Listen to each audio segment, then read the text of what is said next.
নমস্কার বন্ধুরা, তোমাদের সকলকে স্বাগত জানাই অর্পিতার রান্নাঘরে। আজকে আবার হাজির হয়েছি সম্পূর্ণ নিরামিষ একটা রেসিপি নিয়ে। এই রান্নাতে কিন্তু আমি কোনো জিরের গুঁড়ো, ধনের গুঁড়ো কিচ্ছু ব্যবহার করিনি। তো জিরের গুঁড়ো, ধনের গুঁড়ো এইসব বিভিন্ন মশলা ছাড়াই এই রান্নাটা কি করে করলাম সেটা কিন্তু জানতে হলে রেসিপিটা দেখতে হবে।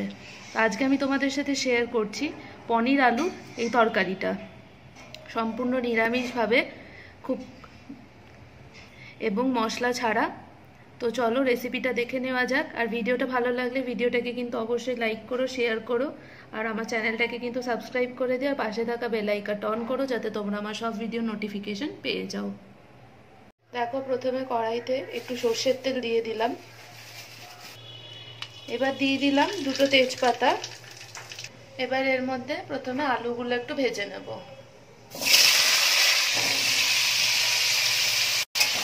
আলুগুলোকে এবার ভালো করে লাল লাল করে একটু ভেজে নিতে হবে। এখানে আমি 4টে আলু ব্যবহার করেছি। এক একটা আলুকে দেখো এরকম 4 পিস করে কেটে নিয়েছি।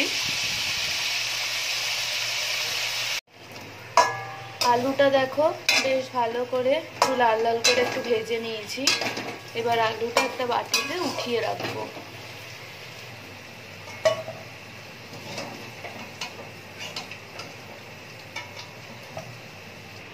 এবার এই পনিরটাও আমি একইভাবে একটু হালকা করে একটু ভেজে নেব। এখানে দেখো 500 গ্রাম পনির নিয়েছি। পনিরগুলো একটু বড় বড় পিস করে আমি একটু কেটে নিয়েছি। আলু ভাজার পর যেটুকু তেলটা ছিল ওটাতেই পনিরটা একটু হালকা করে একটু ভেজে নেব। একটু দিয়ে দিলাম এই পনিরে একটু সামান্য একটু হলুদ গুঁড়ো।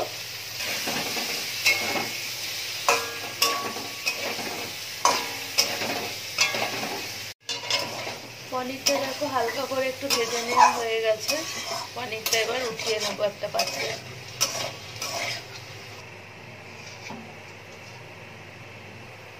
এবার কড়াইতে দিয়ে দিলাম আর একটু সর্ষের তেল। তেলটা গরম হয়ে গেছে। এবার এর মধ্যে দিয়ে দিলাম দুটো তেজপাতা। এবার এর মধ্যে দিলাম টমেটো কুচি। এখানে দুটো টমেটো দেখো আমি একদম কুচি কুচি করে কেটে নিয়েছি। এবার এর মধ্যে একটু নুন দিয়ে দিলাম যাতে টমেটোটা একটু তাড়াতাড়ি মজে যায়। এবার টমেটোটা একটু ভাজা ভাজা করে নিচ্ছি।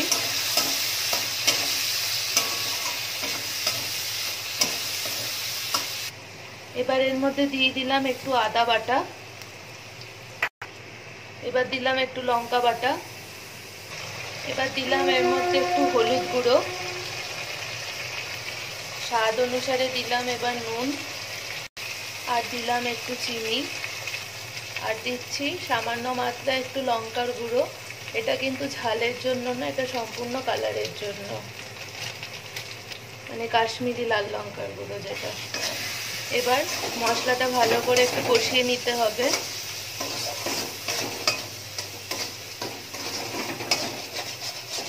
এবার এই পেস্টটা দেব। এটা হচ্ছে কাজু, পোস্ত, চালমগজ আর নারকেল কোড়া দিয়ে এই পেস্টটা করেছি। এবার এটার মধ্যে দিয়ে দেব।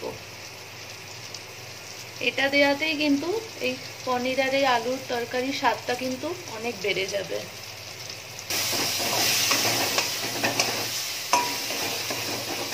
তেল ছেড়ে দিয়েছে।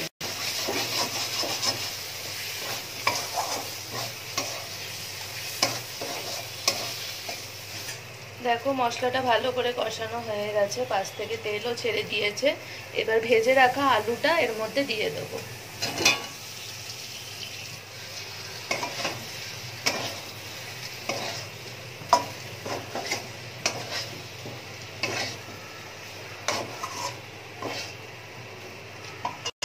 এবার ভেজে রাখা পনিরগুলো একইভাবে দিয়ে দিলাম। আর আলু পনির সব একটু ভালোভাবে মিশিয়ে নিচ্ছি। একটু হালকা হাতেই মেশাবেন যাতে পনিরগুলো কোনোভাবে ভেঙে না যায়। এর জন্য আমি পনিরের পিসগুলো একটু বড় বড়ও রেখেছি।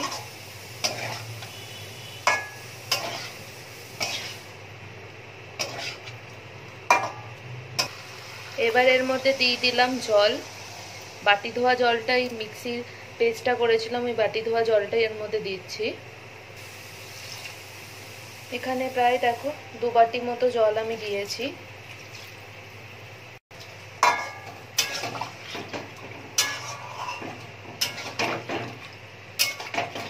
প্রায় 6-7 মিনিট এইভাবেই রেখেছিলাম যাতে আলু আর পনিরের মধ্যে পুরোই গ্রেভির মিশ্রণটা যাতে ঢুকে যায় আর আলুগুলো যাতে ভালো মতো সেদ্ধ হয়ে যায়।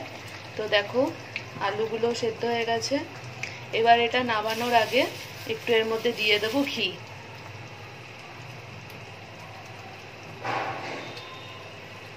আর দিলাম একটু গরম মশলার গুঁড়ো। দেখো তৈরি হয়ে গেল কি সুন্দর। তোমরাও কিন্তু অবশ্যই বাড়িতে ট্রাই করো রেসিপিটা। এই রেসিপিটা তোমরা কিন্তু অবশ্যই বাড়িতে ট্রাই করো আর তোমাদের মতামত কিন্তু আমাকে একেবারে কমেন্টসে এসে জানাতে ভুলো না। আর রান্নাটা ভালো লাগলে কিন্তু ভিডিওটাকে লাইক করে দিও, শেয়ার করো অনেক অনেক, আর অবশ্যই কিন্তু আমার চ্যানেলটাকে সাবস্ক্রাইব করে দিও আর পাশে থাকা বেল আইকনটা অন করে দিও যাতে তোমরা আরও আমার সব ভিডিও নোটিফিকেশন পেয়ে যাও। তো সবাই ভালো থেকো, সুস্থ থেকো, আবার হাজির হব আরেকটা নতুন রান্না নিয়ে।